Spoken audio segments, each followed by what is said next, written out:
fly in the air on airplanes, I read an article yesterday that said air travel is down 65% from this time last year. If this were 2019, most of us would be looking forward to our travel plans for the winter holiday. Last year at this time, I was only a few days away from boarding a flight to California to visit my grandparents. This year, I'll be spending the holidays like millions across our country, on Zoom. Oh, the things we take for granted.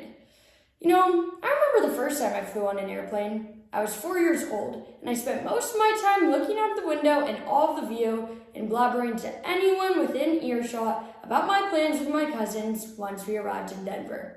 However, I was abruptly interrupted by the flight attendant's in-flight safety spiel, and when she stated that all passengers must put their own masks on before helping others in case of an emergency, I was stunned.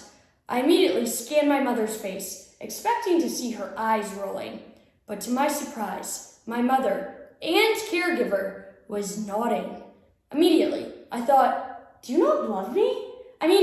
What kind of a person would put their own mask on before saving the life of their adorable daughter?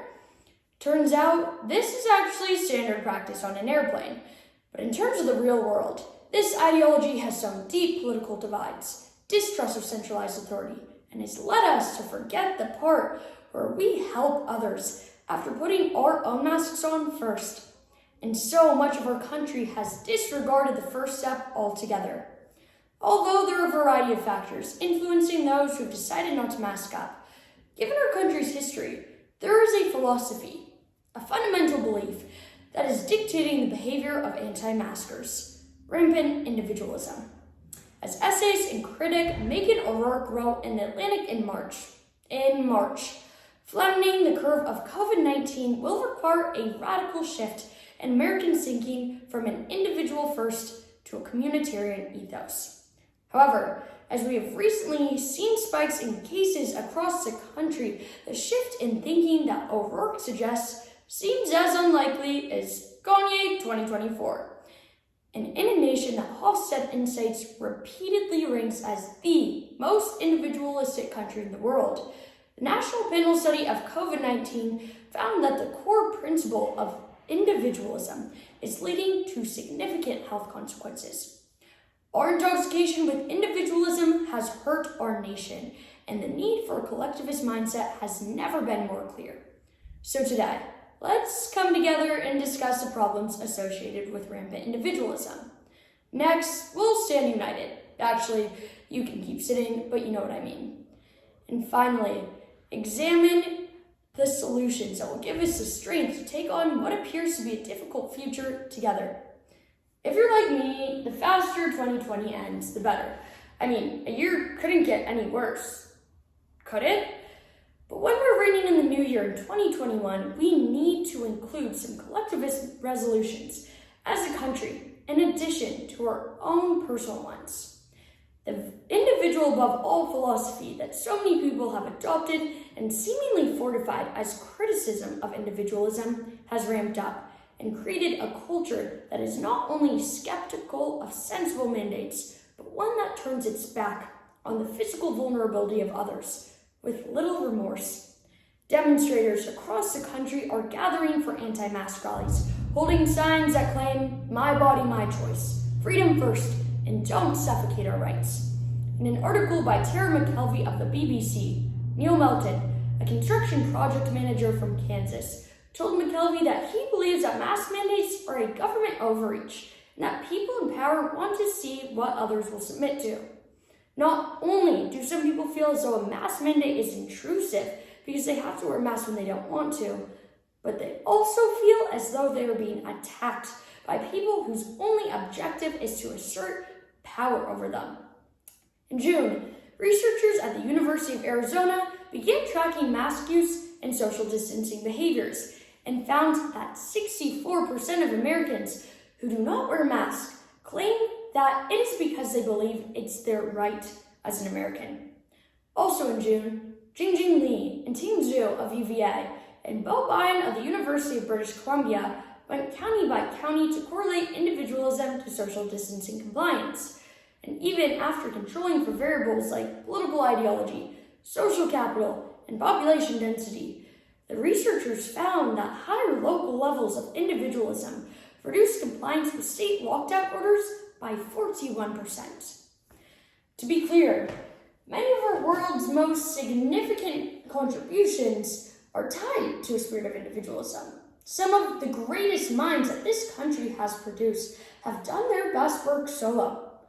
But many of the issues that are providing so much conflict today can be attributed to individualism unhinged. So let us understand our nation's history, which has fed us this distorted idea of individual rights and the figures that enforce these notions today. The causes of rampant individualism involve beliefs about rights and empowerment of those beliefs by social media and powerful individuals. One of the most influential people on everyday American life was actually someone who is not an American. He was an incredibly thin man, almost sickly looking, who was an advocate for the scientific revolution of the late 1600s by the name of John Locke. Locke believed that a government's duty was to protect the individual rights of its citizens, which he described as life, liberty, and property. According to Locke, the opportunity to own property was a right that was bestowed by God. In a sense, it's not unthinkable that people might have these connections on their own. However, when they have the support of others of social media, creating an echo chamber, along with persons in positions of power supporting them, rampant individualism can be difficult to dissuade and debilitating to attempts at positive collectivism. According to Ben Decker in the New York Times in October, despite the growing evidence that masks can help prevent the spread of the virus, the number of people who have joined anti-mask Facebook groups have grown more than 43,000 users since the beginning of August. People need support, and for some anti-maskers, it comes in the form of followers on social media. Ironically, this collectivist mindset fuels their rampant individualistic tendencies. Support for rampant individualism can also come from powerful people, usually politicians and media personalities. In March, when the effects of COVID-19 began to alter our lives, many people were shocked by the comments of Texas Lieutenant Governor Dan Patrick. Patrick, who was concerned about the impacts that COVID-19 would have, gave a stern message to Texans. Let's get back to work. Let's get back to living. And those of us who are 70 plus will take care of ourselves. But don't sacrifice the country. Don't ruin this great American dream. Probably the most confidence-inducing statement for anti-maskers and those subscribing to the rampant individualism is what President Trump said in early April in reference to wearing masks. It's voluntary. You don't have to do it. I don't think I'm going to be doing it. Tragically, the combination of social media and powerful personalities in support of rampant individualism has proven fatal. You've probably heard the following lines from British author John Donne. No man is an island, entire of itself. Every man is a piece of a continent. The connection that Donne's lines have to this speech are obvious, but what is even more significant is the context in which Donne wrote them. In 1623, Donne was hospitalized with a near-fatal case of spotted fever. Although his daughter was engaged to be married when he got sick, Donne told her to go forth with the wedding. Lying in his hospital bed alone, Donne listened to church bells ringing to mark his daughter's marriage, but also to mark the deaths of those dying from the pandemic. There are some tangible things we can do to combat rampant individualism, but more importantly, it requires a shift in our collective mindset. Ironically, an obvious solution to the dangerous effects of rampant individualism is to embrace isolation, just like Donne did. We should avoid meeting others in public and encourage others to do the same. As Elena Levine, a rheumatologist with New York Presbyterian, succinctly put it, reduce your touch points. Another obvious measure that we can take is to wear a mask in public and convince others who aren't to wear one as well.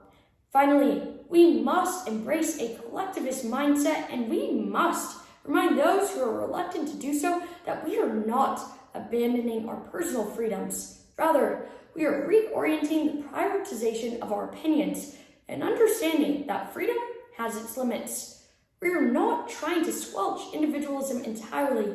We are merely cautioning against rampant individualism that harms the collective.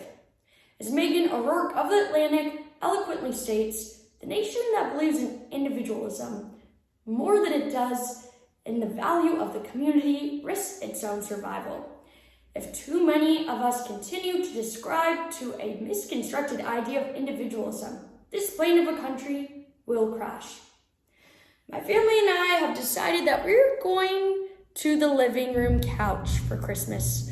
Of course, it's not ideal, and it's not what I want to be doing, but I realize it's what I have to do to protect myself and others. At the beginning of the pandemic, a popular statement in response to the frustrations that people were feeling was one of my favorite High School Musical quotes. We're all in this together.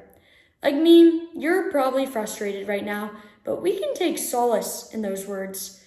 And as we move through the rest of 2020 and the upcoming year and obstacles get in our way, it is important to remember that yes, we can overcome them together.